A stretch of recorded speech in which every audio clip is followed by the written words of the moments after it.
Hi all. These are generally conversations between adults after the children have left the table.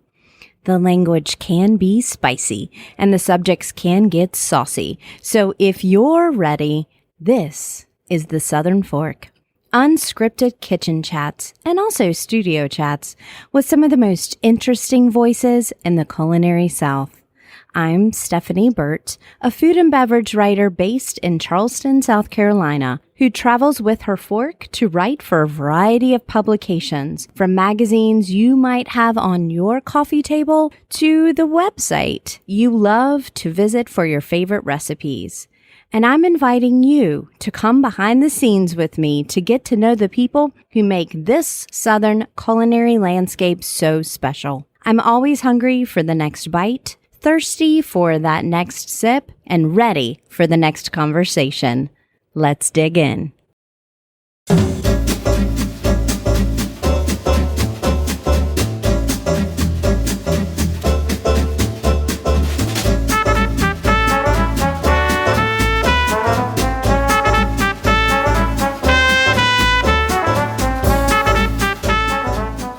The Southern Fork is honored to be presented again this year by Townsend Automotive in Tuscaloosa, Alabama. For more than 48 years, the Townsend family of dealerships has been a locally owned company built on service and connection with its customers. And their experienced team can walk you through the car buying process side by side, from test drive to service oil changes and beyond. Townsend goes through a rigorous vetting process to make sure that every pre-owned vehicle adheres to quality standards. And right now, there's plenty on the lot to choose from in various makes and models. Visit townsendhonda.com for current inventory, or if you're in West Alabama, stop in. Townsend Automotive salutes local entrepreneurs, from restaurateurs to podcasters, and they welcome you to be part of a community that does the same. Supply chain is a buzz phrase right now, but let's not forget that one, there isn't just one chain, and two, that it's not a faceless thing. It's people. Mark Overbay of Big Spoon Roasters in Durham, North Carolina, was inspired by the unavailable supply of peanut butter when he was stationed in the Peace Corps, and that inspiration has led him down plenty of paths to sweet success. Big Spoon's philosophy is based on the belief that food matters when it comes to health, happiness, and the well-being of our planet, and that planet includes all those who are working to produce his products.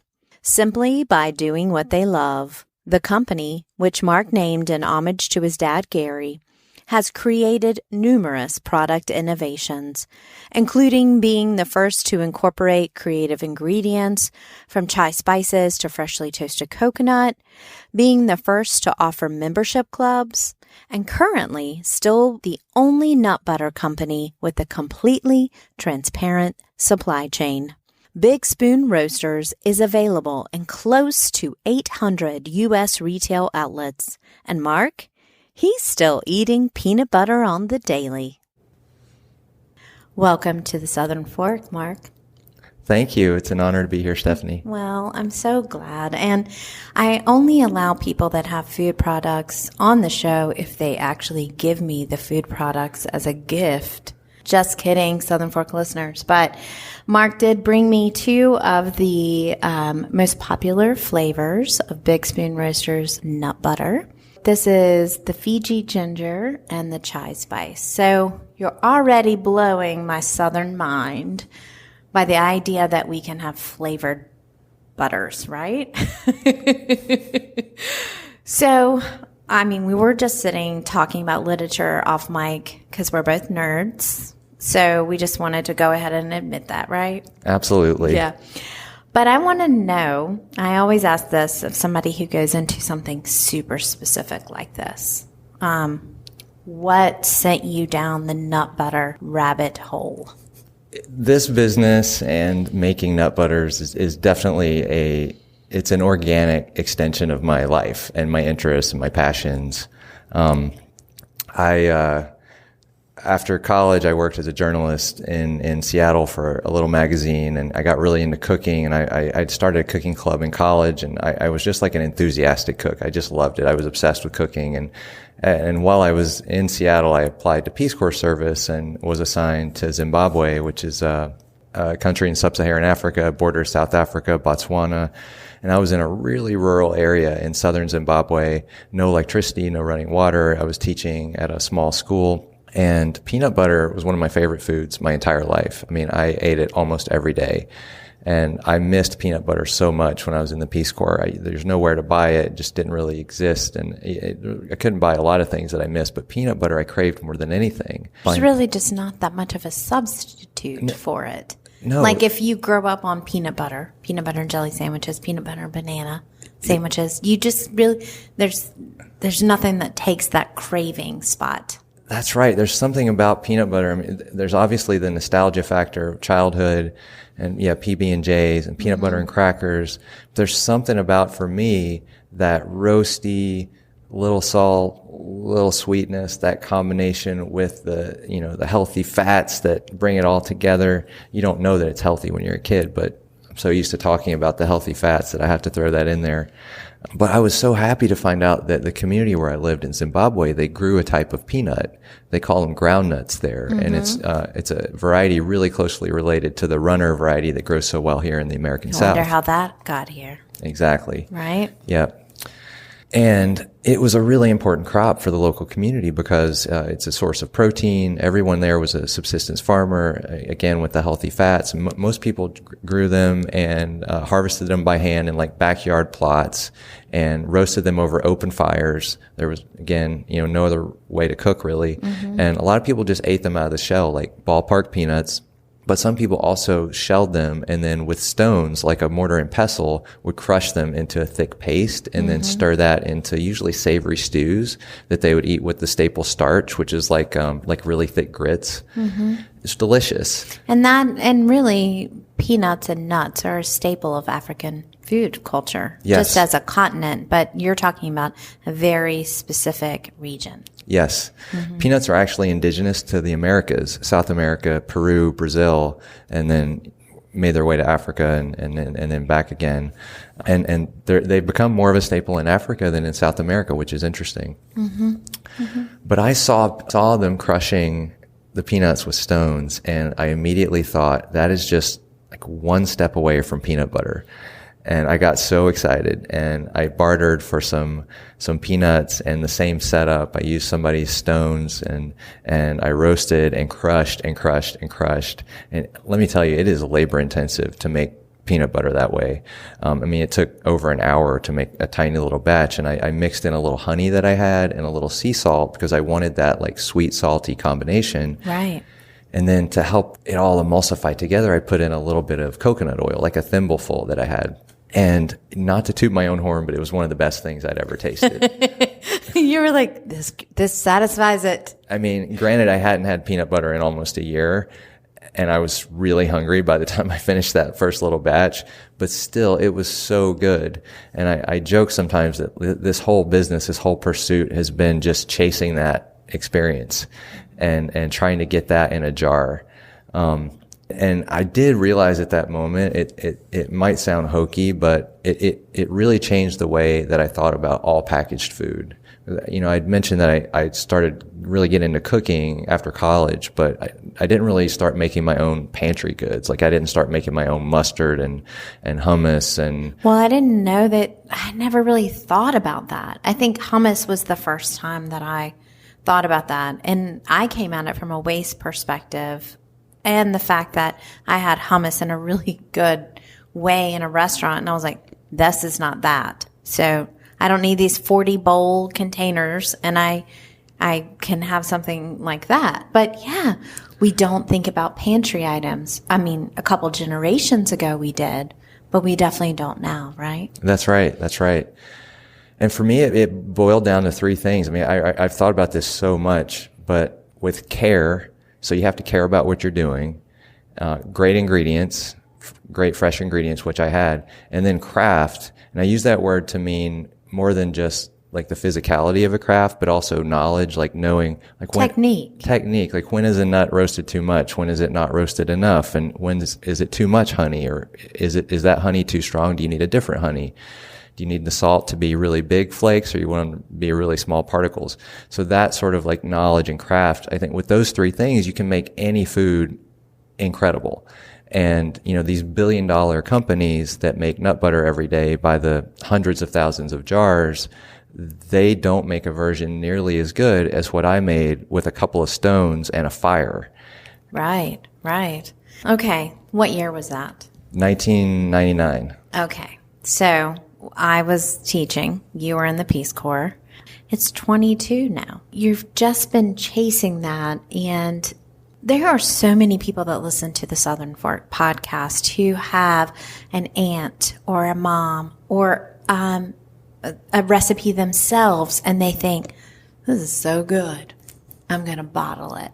I'd love to chat with you about that first excitement of bottling, because this is a super established company. So that feeling of, oh my gosh, I'm going to get this in a jar.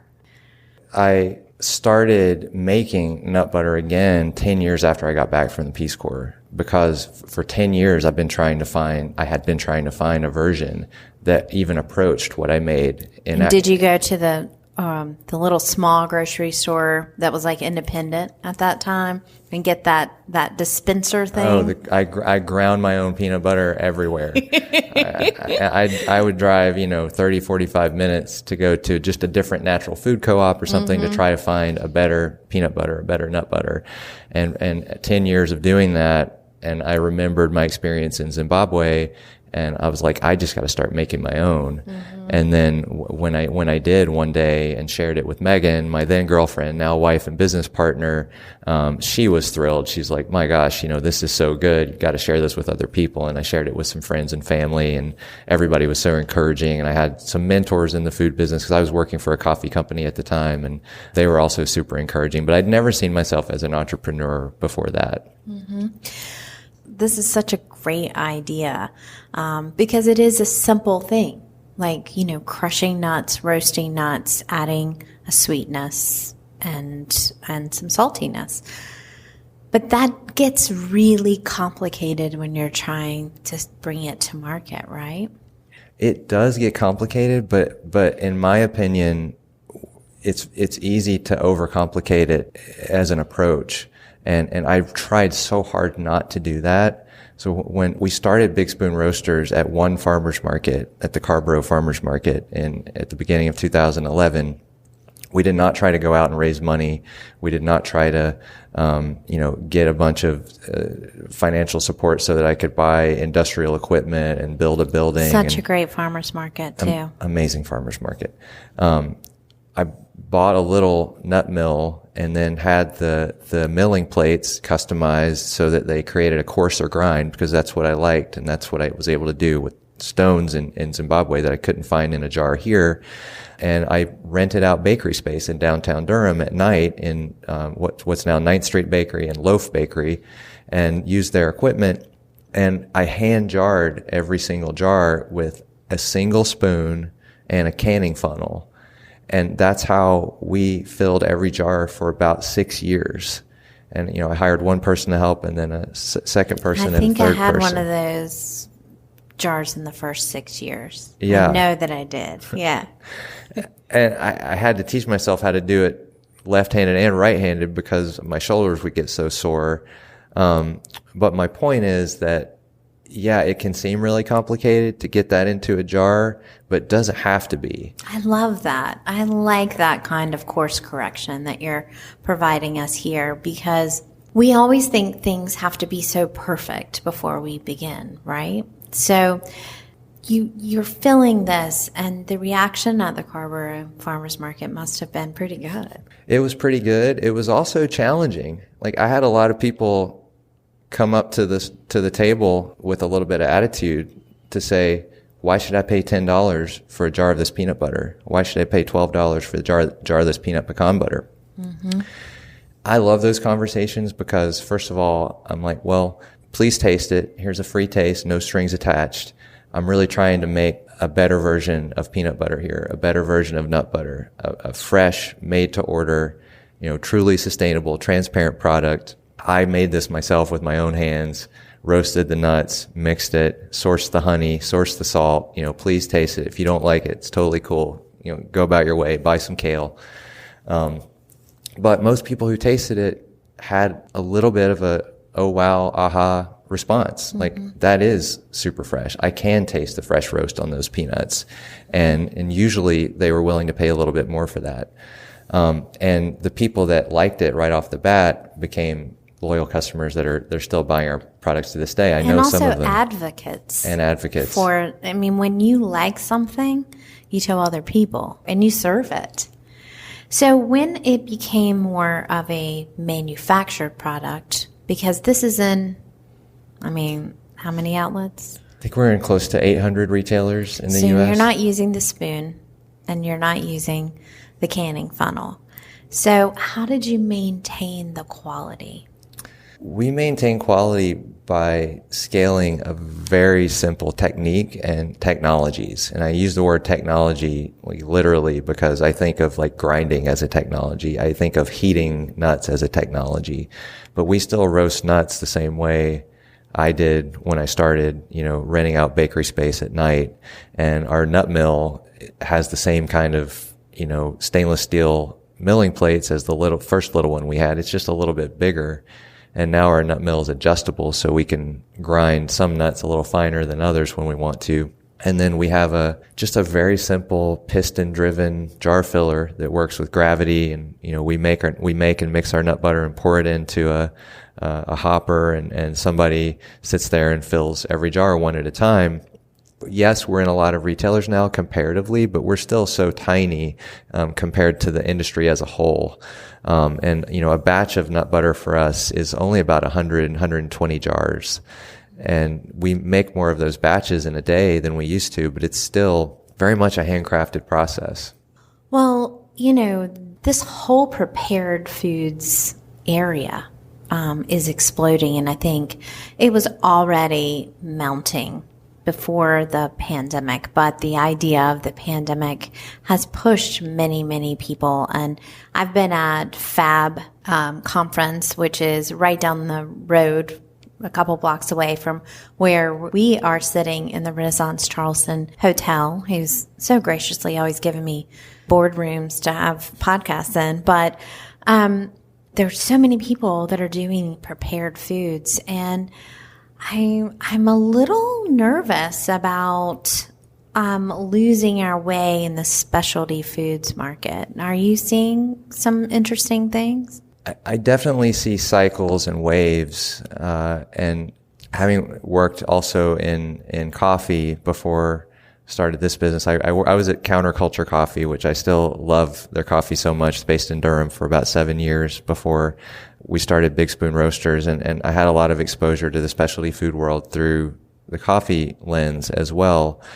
And I see a lot of investment by venture capital and just investors in general in consumer packaged good brands right now. Mm-hmm. And a lot of trends, and that's always happened, and I think it always will happen. But nut butter is definitely having a trend moment right now, where you're seeing a lot of regional brands pop up, a lot of TikTok videos of Vitamixes. Absolutely, and a lot of these terms that, for better or worse, are not regulated by FDA. I don't know if they should be, but like handcrafted, small batch, all natural, these terms are slapped on, any product. They don't mean anything. They don't mean anything. And, we use those words because they literally describe how we do things. But I have a lot of sales conversations with, markets all over the country. Like small independent specialty markets are like the backbone of our business, and we sell to many wonderful shops around the country. And a conversation I have a lot is, why should I bring in your product when, I've got this new one that just started in our state, and maybe that new one is awesome and maybe they're doing things really beautifully. But I always just try to stick with what we do and what we do well. And I describe our process. And, one of the things I ask a lot of these buyers is, does that company actually make their own product. Because a lot of what I'm seeing in the trends of nut butter right now are companies that don't produce their own product. They work with, that's known as a co-packer. Known as co-packing or co-manufacturing or white labeling. I'm sure there are great people that work in that industry, and I have nothing against how they make a living. It's interesting to me the way some of those products are marketed is that you would never know that they're co-packed because they're presented as an artisan, quote unquote, craft product. Right. So just for Southern Fork listeners, we're kind of doing an inside baseball moment here on the specialty food market supply chain. But if you shop at Trader Joe's, those are all presented as Trader Joe's, but Trader Joe's doesn't have a factory for salsa. It doesn't have a factory for, Thai peanut sauce. So those are called white label or co-packing. Yes. That's right. Good example, because Trader Joe's approached us a few years ago about making some nut butters for them. And, we just can't do number one, we don't do white labeling or co-packing, but even if we did, we couldn't have done the scale that they wanted. And we're approached more and more by businesses that have an idea for nut butters and they want us to make it and put their label on it. It's just amazing to me. And I tell our team all the time that, we're not going to get into that business because we work so hard at what we do, at sourcing ingredients, at training our team, at developing the craft that everybody has to apply to our process in order to make a great product, that I really want our team to be able to enjoy not only the rewards, but also the credit, the public credit for doing the job that they do. And that's the Big Spoon Roasters name. That's right. That's right. So before we go any further, I want to make sure that we talk about sourcing, because just as in coffee, sourcing is extremely problematic, and not to mention that some peanut butters, commodity peanut butters, are being pulled off the market right now for some issues. And those usually start not in the factory. They usually start in the field, and then it just gets worse from there. So peanuts, sure, they're grown in the South. We know Jimmy Carter. We know peanuts. We get that. But what about the other nuts? And talk to me about working with farmers directly. Sure. Well, ingredient sourcing is an area that I spend a lot of time personally in, and it's something that I think really sets us apart for the amount of work we put into that. We take a lot of pride in each and every ingredient that we source and have direct relationships with pretty much everyone who either grows or produces the ingredients that we use. One of the nut butters I brought you today is our Fiji ginger almond butter. It's one of our best sellers, and it's a good, I think, starting point for this conversation, because when I first wanted to work with almonds, I didn't know what kind of almonds to use. I didn't know that much about almonds. I'd started out working with just peanuts and pecans. And so I did some research and started just tasting almonds and calling like the California Almond Board and getting in touch with almond growers. And I kept coming across this variety called Mission, the Mission almond, which was an heirloom discovered in Texas around 1900 and then mainly cultivated in California. They're considered ugly almonds. They're like an ugly heirloom tomato, if you will. They taste better. They're higher in protein, higher in micronutrients, but because they're not quote unquote pretty, you don't see them in a bulk bin in a Whole Foods. They're almost all used by the candy industry. Like M&M Mars buys most of them and puts them in their candy. Anyway, I was able to source some samples and I was like, this is it. This is absolutely the almond we need to use for almond butter. It's amazing. And so then I sought out, who's growing these almonds sustainably? What do I know about almond agriculture? What are some of the big pitfalls? And, Water consumption. Bees. Those are the two big ones right there. Sorry. Those are it. Those are the two big ones. I hate to jump in, but. No, you nailed it. And so we came across this group of orchards owned by Treehouse Almonds, the company out in California. They're certified pollinator friendly, and they have amazing water reuse in their farms. So they use comparatively very little water to cultivate their almonds, and they have on-site bee sanctuaries, basically, for the pollination. And it's just a perfect fit from us from a values perspective, because those are things we're also very passionate about, is taking care of the planet. It's actually in our mission statement to do so. And so that's all we use. We only source heirloom mission varieties, and we source them from that grower group. And then the ginger in that recipe. So I used to make my own trail mix all the time, make my own, meaning, pull different things from bulk bins way before Big Spoon. And one of my favorite things to put in a trail mix was crystallized ginger. Oh, yeah. Uh-huh. And I don't know why I didn't think of it sooner, but a few years into Big Spoon's life, I thought, gosh, an almond butter with crystallized ginger in it would be so good. But then I started researching crystallized ginger, and it is so hard, at least it was then, to find a ginger that came from a truly transparent supply chain that was grown sustainably, where you actually know what the inputs are on the agriculture side. I tried for months, and then finally came across this project called the Fiji Ginger Project, run by a group in California that has been working with a cooperative of farmers on the island of Fiji to grow ginger and sugar cane, that they use to crystallize it on site. That is worth a trip. I know. Megan and I talk about it all the time. We've got to go. I mean, come on. It's an excuse. It's a write-off. It's a write-off. It's a write-off. I know. Who else gets Fiji as a write-off, Mark? I know. Are you interested in dog sitting? We have wonderful dogs. No, I'm interested in joining you. Sorry, you're going to think it's a vacation, but you're going to be working. I love it. Long story short on that, I ordered some, tasted it. It was phenomenal ginger. So that's all we use. And it's one of the few nut butters that Whole Foods recently introduced to a couple of new regions this year. So it's one of our best sellers. And it's one that I love telling the story behind because of those two main ingredients. Yeah, that sounds great. I loved crystallized ginger too. And, when I first saw it, Fiji ginger, I'm not familiar with this flavor. I didn't think about the crystallized part, but it is great in a trail mix or, snack. There's so much more that we can talk about, but I really want to get to, unfortunately, the questions that I have to ask at the end. And I've watched from afar. We have neighboring planets of friends, I think. And I've tasted your butters throughout the years.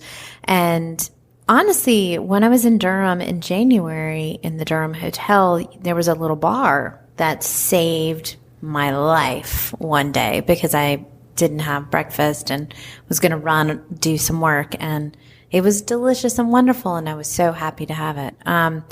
You don't just make jarred things. You make a lot of other things, but you are still so inspired, and I suspect still really enjoy eating nut butters and nuts, right? So what's making you hungry? What's next? Gosh, yeah. I wish Megan were here to comment on my nut butter consumption, because it's one of her favorite things to joke about, because I do eat a lot of our nut butter every day, and our bars, which originated, by the way, from Megan. She gets credit for the bars. She was making our bars when we started dating as homemade energy bars, and then started incorporating the nut butter I was making into them, and we realized that they were good enough to sell. That's great. Yeah, they're excellent. So what is the next step? What's making me hungry right now, and I think excited about the future of Big Spoon Roasters, is it feels like we're on the cusp of some really fun growth. We're moving from our current facility that we've been in for 9 years to a larger one in Hillsboro, just 6 miles away. And that really excites me because of what that could mean for the community and for our team. I mean, we're like elbows to elbows in this little space, and we've made it work, but it's going to be so much better for our team and for, I think, our business to be in this larger space. And just the innovation that will allow us to have as well, because we have a limited batch program, if you will, where we release a new nut butter every quarter, and each one of those kind of pushes the definition of what a nut butter can be.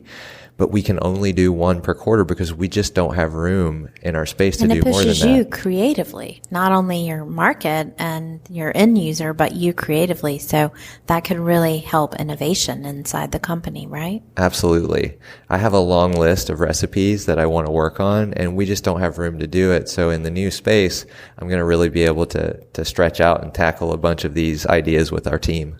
You didn't realize as you were helping others that you were getting a spark that was going to change your life as well, creatively, like from the Peace Corps, because you knew that the Peace Corps was going to change you, but you didn't realize it was going to give you something.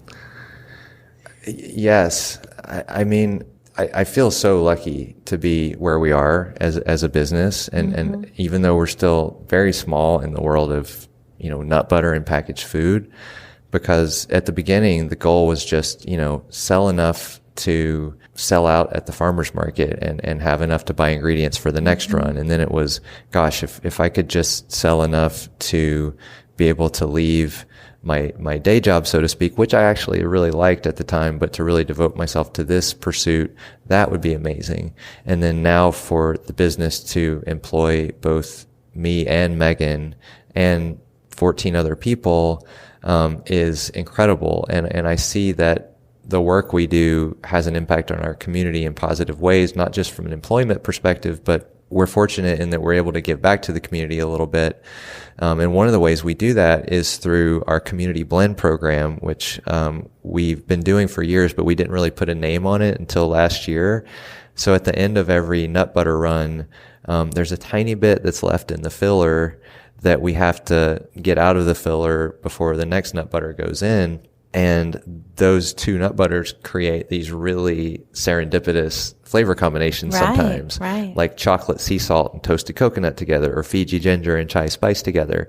Those are nut butters we can't sell because we don't have the labeling for that, but we can give them away to the community, to hunger-related organizations, to schools, and label them as community blend. And so we've been doing that, and that's fun. It's really fun. And good. Well, I hope so. And we get great feedback on it. And sometimes people are like, you should really, put those two together all the time and sell it.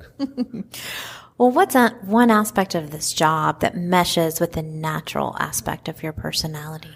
Definitely the creative outlet that is recipe R&D.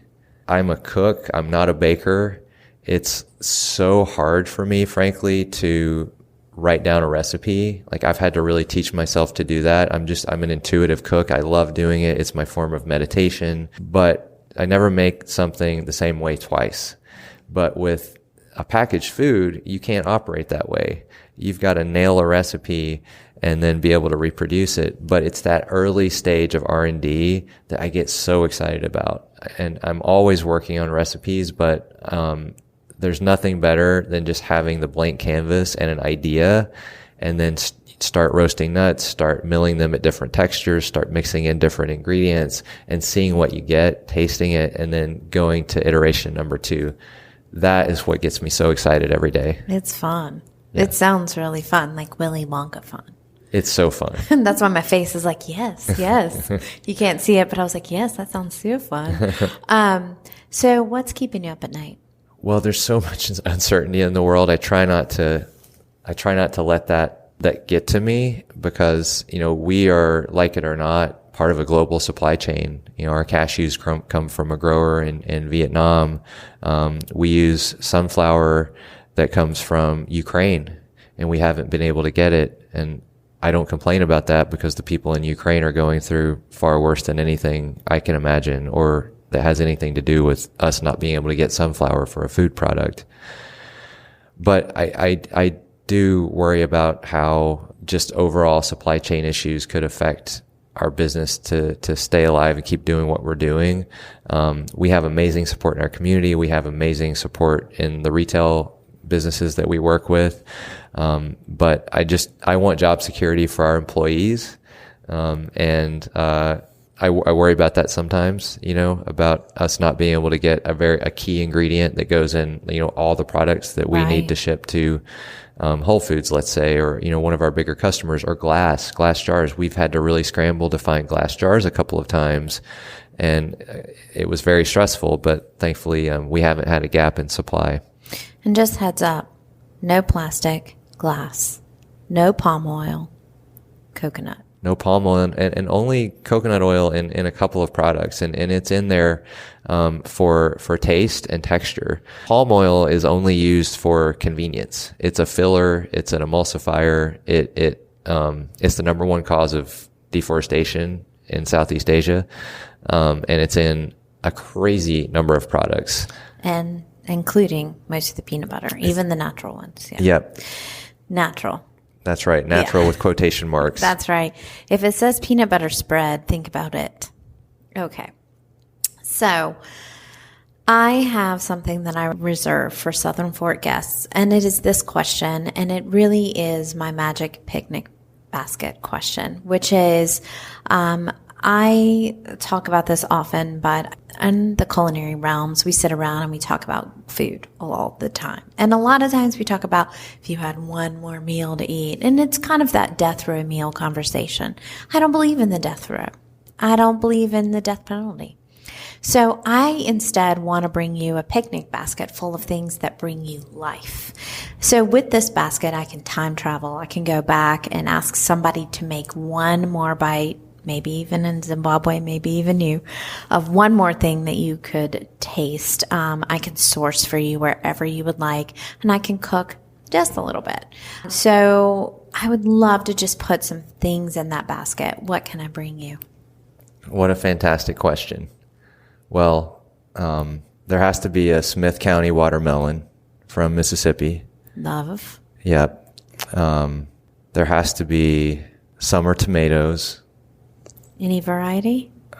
People have specifics. German Johnson is pretty amazing. And definitely never refrigerated. Do not refrigerate those. Or any tomato. Yeah, that's right. I mean, peanuts in the shell, I'm a sucker for those. Even though we make nut butter, some peanuts in the shell that have been fresh roasted. I love those. Eat those anywhere. Some good crusty bread from, we are blessed in the Triangle, North Carolina, with bakeries. I wrote about it for Delta Sky Magazine. There you go. Before Delta Sky Magazine went out, but yeah. Yeah, sourdough bread. Amazing bakeries. Yeah.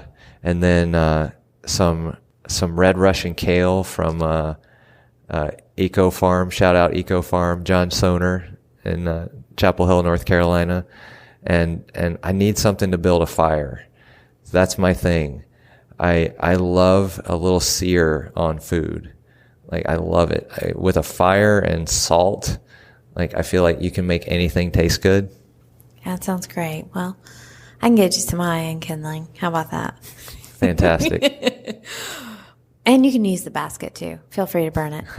Well, if people want to learn more about Mark Overbay and Big Spoon Roasters based in Durham, North Carolina, you can go to thesouthernfork.com.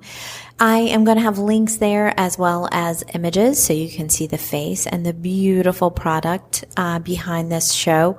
Of course, if you like what you hear, you can experience it too. The South is full of so many wonderful people making so much wonderful stuff, and you can meet them and you can eat their work. You can have delicious food anytime, anywhere, if you just know where to look. And so that's one of my great jobs in life, and I take it very seriously, is I love to point you to a place to find good food. And today it is nut butters, and I cannot wait to get a spoon. Maybe even a big spoon, Mark, to get into these jars. Thank you so much for taking the time when you're in Charleston. And I can't wait to have another conversation. Thank you so much. It was such a fun conversation. Hello and welcome to Talking with My Mouth Full. About 8 days ago, the J.M. Smucker Company voluntarily recalled certain Jif brand peanut butter products that were made and manufactured in Lexington, Kentucky. I wanted to bring that up. I had already scheduled to chat with Mark Overbay before this occurred, but it's just an example of some of the supply chain issues that happen with large commodity companies sometimes. It's an outbreak of salmonella, and there are certain infections linked to certain Jif peanut butter products. I am simply here providing more peanut butter information because I couldn't help but include this in our supply chain conversation. And I just want to let everybody know there's so much information out there. It's easy to miss things like this, but there are lot numbers available online. If you just Google 2022 Jif brand recall.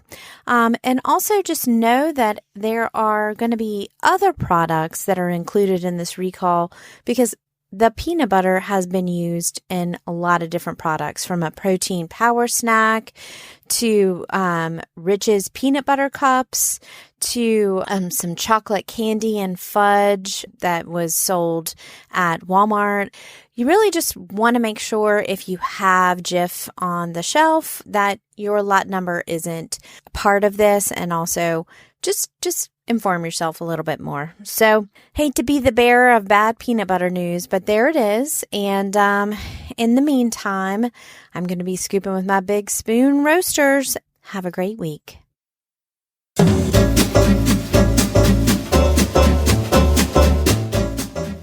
You've been listening to The Southern Fork.